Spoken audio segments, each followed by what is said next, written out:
لو أنزلنا هذا القرآن على جبل لرأيته خاشعا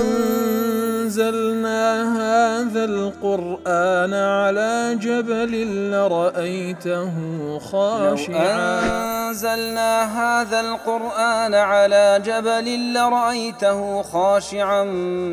متصدعا من خشية وتلك الأمثال نضربها للناس لعلهم يتفكرون.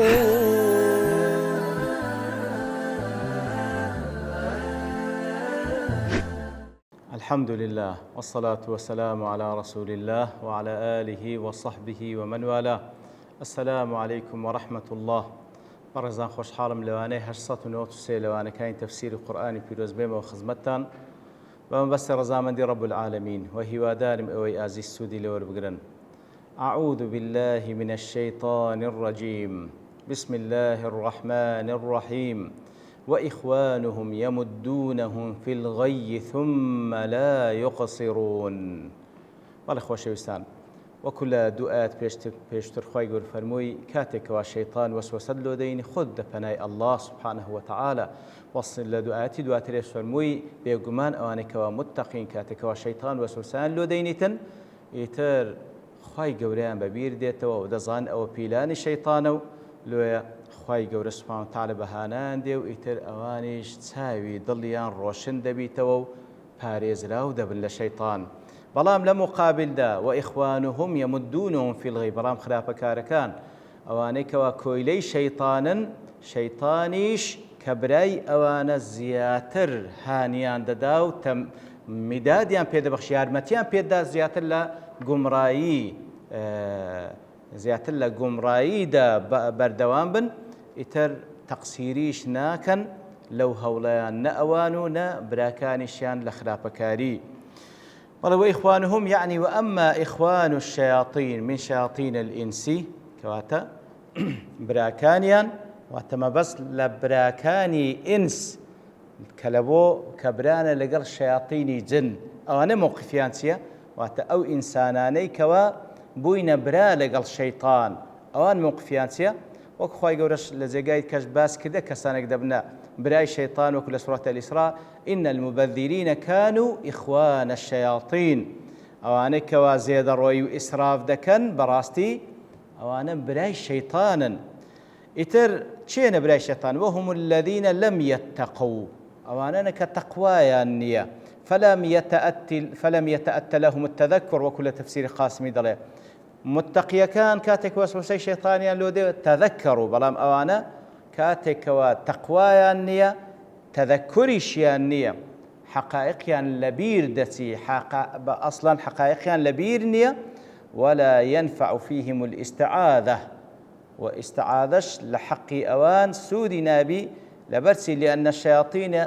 سدك الشيطان يمدونهم في الغي يمدونهم أي يكونون مددا لهم بتكثير الشبه والتزيين والتسهيل في الضلال. كاتك وانا عقدي براتيان هي أو كساني كوا بوين برا لقل شيطان كان هندليش إليان نزيكن شيطان كانيش هانيان ددن ببردوامي يمدونهم في الغي يكونون مددا لهم ببردوامي هانيان ددن دبن مدد إمداديان دكن ويكوا ببردوامي شبهان لو دينن لويان درازين نوا لبوان آسان دكن بسنا وقمرائي، يعني تساعدهم الشياطين على المعاصي. يعني شيطان كان هانيان ددن يارمتيان دربكوا معصية أنزام بدن وتسهلها عليهم ولبوان آسان دكا وتحسنها لهم لبوان درازين توا. ثم لا يقصرون أي لا يمسكون عن إغوائهم. إتر مدديان لو دين يارمتيان دنو تقصيريش ناكن لا تقصيريش ناكن كل نادن ليارمتي دانيان لبو خرافة حتى يصروا ولا يرجعوا. كواتا كل نادن لو يكوا بردوام هل لبويان درازين أو هانيان ددن تاوكم مصر باللسر قنا حكانا بهش وشي نقرينوا. يعني أن الشياطين يمدون أولياءهم من الإنس، كات الشيطان كان ببردوامي إمدادي براكانيان دكن ودوستكانيان دكن لإنسان كان ولا يسأمون من إمدادهم من الشر هيز بيزار نابن سار نابن ولكوا هانيان بدن لبو الشر لأن ذلك طبيعة لهم وسجية شيطان وطبيعتي تقد بيزار نابي لبو الشر لبو يارمتي دان لبو الشر وجوز عود الضمير للإخوان أي لا يرعون عن الغي ولا يقصرون كواتا بوشي وجلك درايتو واتاوان بهيج شويق واتا إنسان كان أو يجلك دانوية كما الشيطان كان تقصيرين كانوا بردوام مددي إنسان كان دكان أواني كبوين بران ودوستيان بردوام إمداديان دكان لبوي كوا لخلافكاري بردوام بلام بوشي وجلك دراتو أي لا يرعون عن الغي ولا يقصرون كواتا لبو إنسان كز دقريتو وهاش ليك دريتو كوا بهيش شويك دس ناقريتو لخلافو تقصيريناك وإن بولغ عليهم في الوعظ بآيات الله كواتا كسانك هنا لخلافكاري ناقرينو تقصيريناكن أقر هندشان بيبو قوتري ومبالغش بكري لواس كردنيان بآت كان إخواي قورا وإقامة الدلائل ورفع الشبه أجر مبالغش بكري لو كوا أهتكاني خواي جوريان ببير بيني وبلغان لو بيني وشبه كان ولا بدي أوان هرواز نايلن كواتا بوشي وجه ليك درايتو لا تفسير السعدي ضليه وأما إخوان الشياطين وأولياؤهم كواتا لآت بيشتك وأخواي يقول بس متقية كان كر أوان تذكروا فإذا هم مبصرون أدي أو إنسانان كوابوين براي شيطان ودوست شيطانا فإنهم إذا وقعوا في الذنوب كاتك وهذا كوننا جناح متقيا كان قرتوش جناح جبين زو تذكروا وكو سعدي وهاي لك دا رحمة خالي بي زو تذكروا ببيري ديتو حقايك وتوبيدك زور تاك كايدك جناح كبير صريتو بلام أدي براكان الشيطان أدي دوستان الشيطان كاتك وهذا كوننا جناه تاوان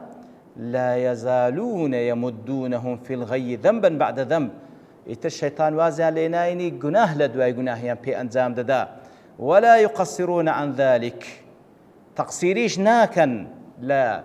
هاندانيا لبو خرافة فالشياطين لا تقصر عنهم بالإغواء يتبهردو تشيليك دايتو فالشياطين لا تقصر عنهم بالإغواء لأنها طمعت فيهم حين رأتهم سلسي القياد لها كوات الشيطان كان تقصيري ناكن لا قمرا كردني دوستكان وبراكاني خويان لا إنسان كان لبر أوي ديتيتي أوانا زور بآساين لبردستينا لو يا زلاوكين لدستي خويتي شيطان ببردوامي هاني ددا لبو خرابو تقصيري ناكا وهم لا يقصرون عن فعل الشر لمقابل ده براكاني شان لإنس كابوين برا شيطان أنش تقصيري ناكا لوي كوا بيضلي شيطان ناكا أو شيطان بيوديك خابنا من ده لا تفسير معارج ضل والمراد أن الشياطين مهما غوى تابعهم وأوغل في ضلاله أو هاي اللي قدايته ولا معارج ضل الشيطان كان هرتسند تابع كان خوان قمرا بكنو زياتر لناو قمراي رويان بتسوينن فإنهم لا يتركونه وشأنه يتخبط بنفسه في الضلال مهما طال الزمن كواتا هرسان الشيطان كان أو إنسانان كوابوين براي أوان قمرايان كردبن بلام هروازشان ليناين كوابا كيف خوي بس اللي شوال لنا قمراي كي هربو صورتها هرسان دا زمانشي دورو دريجي بسر بتي بل هم لا يمسكون ولا يكفون عن إمداده في الغي كواتا بوندي دليان دانا كوابرديتيان ناو دائري قمراي بلكو ببردوامي يارمتي ددن لبوي زياتر وزياتر قمرابي لأن دركات الغي ذات سحيق بعيد لبروي براستي قمرايش درزي زور قولي هي وهم يحرصون على أن يوصلوه إلى أسفل سافل شيطان بوي وازنايني كوازار جناح وخرابيش بيدكا كفريش بيدكا نا دعوي بتقول ترين درزاتك كان خرابكاري ولا يكتفون بما دون ذلك من دركات بوي وازناين أقل قولاي كي نبي بيخوش حتى آخر ببالوي وازي لينايني ولهذا جاء التعبير بحرف العطف ثم الدال على تراخي المدة وتطاول الزمن ثم لا يقصرون كواتا وإخوان يمدونهم في الغي ثم لا يقصرون كواتا ئەوانەی کەوا ئەو ئینسانانێک کە بووینە برا لەگەڵ شەیتانەکانیش یارمەتیان دەدەن و بە بەردەوامی ئیمدادیان دەکەن بۆی زیاتر و زیاتر گومڕا بن. ثم لە بۆ تەراخی زەمەنیە لە پاشی ئەوەش هەر چەندە مودەی زۆری پێ بچی هیچ تەقسیر نە، هەر بەردەوام دەبی حتا دەیباتە ئەسفەلە سافلین. خوا پەناماندا. اینجا لە تواتر دەفەرمی ثم بەیەنە تەعالە وەکو لە قاسمی دەڵێ من أنواع إغوائهم. خی گەورە سوبحانەهو وتەعالە ئاەتی دواتر جۆرێک لە جۆرەکانی هەڵخەڵەتاندنی شەیطانمان لۆ باز دەکا. لجاجهم في طلب آيات معينة. بۆی کەوا هانی دۆستەکانی خواندن شەیطانی جینەکان هانی دۆستەکانی خواندن کەوا داوا لە پێغەمبەر بکەن صلی الله علیه وسلم زیاتر ئاياتیان لە بۆ اقتراح بکات، زیاتر ئاياتیان لۆ بینیتن. وتعنتهم في اقتراحها، مەبەستیشیان زیاتر عنەت و پێغەمبەر تووشی مەشەقەت بکەن صلی الله عليه وسلم مع أن لديهم المعجزات العظمى والخارقة الكبرى. خۆ معجزەی هەرە گەورە مەوجودە، معجزەی هەرە گەورە کە لە توانای بەشەر دانیە ئەو پەڕی باڵین گەورەی لە ئیعجازەکەی کەوا لە توانای بەشەر دانی کە قورئانی پیرۆزە. چ پێویست دەکات کەسێک ئەگەر مەبەستی ئیمان هینابی ئەوەندە کافیە بە قورئانی فبأي حديث بعده يؤمنون. بەڵام ئەوان لە بۆ ئەوەی کەوا مقابلەکەی تووشی مەشەقەت بکەن داوای اقتراحی ئاياتی زیاتریش دەکەن. لێ خوای گەورە دەفەرمی وإذا لم تأتهم بآية قالوا لولا اجتبيتها. كواتا أجر أو آتي أوان اقتراحي دكن أتو نتهنا وكأنما الاتصالات أتوش نتهنا قالوا لولا اجتبيتها. كواتا لو هلد نبجار أوان ببيغمبر دين صلى الله عليه وسلم لو هلد نبجار لو أو آتدنا هنا قل إنما أتبع ما يوحى إلي من ربي. بيغمبر ئەمن پێغەمبەری خوام اتباعی ئەو وحیەی دەکەم کە لەلایەن پەروەردگارەوە لۆم دێ. هذا بصائر من ربكم. ئەو قورئانە هەمووی بەڵگەیە کە دەبێتە مایەی بەرچاو ڕۆشنکردنەوەی چاوی دڵەکان و هیدایەت و ڕێنموویە و ڕەحمەتە لە حەقی قەومێکەوە ئیمانی پێدەینن. وەکو لە تەفسیر سعید دەڵێ ئەی لا يزال هؤلاء المكذبون لك في تعنت وعناد. كواتا بردوامن أواني كوا أتو بدرود زان يا رسول الله صلى الله عليه وسلم بردوامن لوي كوا عناديد لقل دكان هول ددان توش مشقتت بكن ولو جاءتهم الآيات الدالة على الهدى والرشاد. هر چندي آيات بلقشيان لو بكوا هر هموي برو رينموي وبرو ري راستيان دبا. فإذا جئتم بشيء من الآيات الدالة على صدقك ولم هر چند آيات ومعجزات كوا خواي قورا لسردست تدينيري كوا بلغي لسر رازقويتو كبيغمبري خواي لم ينقادوا. أهان بهش يقمل كذنابا. وإذا لم تأتهم بآية أو زد وإذا لم تأتهم بآية أي وكل قاسم أي مما اقترحوه أجر أو آتينيني كوا أوان اقتراحيان كرديا قالوا لولا اجتبيتها. وكل تفسير سعد أي هل اخترت الآية فصارت الآية الفلانية. كواتوان ببيغمبر صلى الله عليه وسلم أجر آيات معجزة الشاد بلام أو إقتراحي أوان نبو. فإذا أدي باشا لو فلانة آيات اختيارنا كل بود به يان فلانة معجزاتنا هنا. كذلك أنت المنزل كأنك أنت المنزل للآيات. سبحان الله. قالوا لولا اشتبيتها أتلو يعني سبحان الله رازينين هتسند أخوي يقول تأيدي بيغمبر صلى الله عليه وسلم بمعجزات بلام أوانيش اقتراح أخوان هي أو ذاك آياتيش دي أوان درن باشا لو أو آتد اقتراحنا كر يعني لو معزد اقتراحنا كر كأيما يعني أو لو أو معزد اختيارنا كر كأيما اقتراح ما كردبو وكأنما أتويك وآيات معجزات دادا بزيني المدبر لجميع المخلوقات وكأنما أتويك وهم مخلوقات أكبر ودبي ولم يعلموا أنه ليس لك من الأمر شيء. نازانك وهيشتك ودستتوني أتو رسول الله أو أن المعنى لولا اخترعتها من نفسك يعني بمعنى إيوي كواتا لولا اشتبيتها يعني بمعنى اختيار دي بمعنى اختراع دي لو أتو وكان ما بيغمبر صلى الله عليه وسلم لو أتو فلان معزل خد اختراعنا كي وكانما طبعا أقل بخوي اختراع بك كان جين أو رسوله والعياذ بالله يعني بخوي اختيار بك كان جين أو رسوله يتر أو موقفي كساني شي باورا. إتر لا تفسير معارجيش بهمان شوا تفسيري أو آتيدك لما كان القرآن المجيد ينزل على رسول الله صلى الله عليه وسلم منجما كاتك وقرآن بيروس باش دادا بزيل أبو بيغمر صلى الله عليه وسلم على وفق مقتضيات الحكمة الربانية بوشيويك وأخوي جورا حسب حكمتي خواي جورا باش لخلال 26 صال أو قرآن دابزي التي يدخل فيها مراعاة أحوال القوم المدعوين كواتا حسب خواهي الرتساوي أو ذكرك حالي أو قومي ودعوان لقل ذكره وأحوال من آمن واتبع حالي أو كساني إيمانيا هنا ويتبعان كذا ويدخل فيها مراعاة تدرج في التعليم وهل وهل للضمني أوش بدرجة خواهي قرا أو بندكاني فير ذكر درجة پرورداني ذكر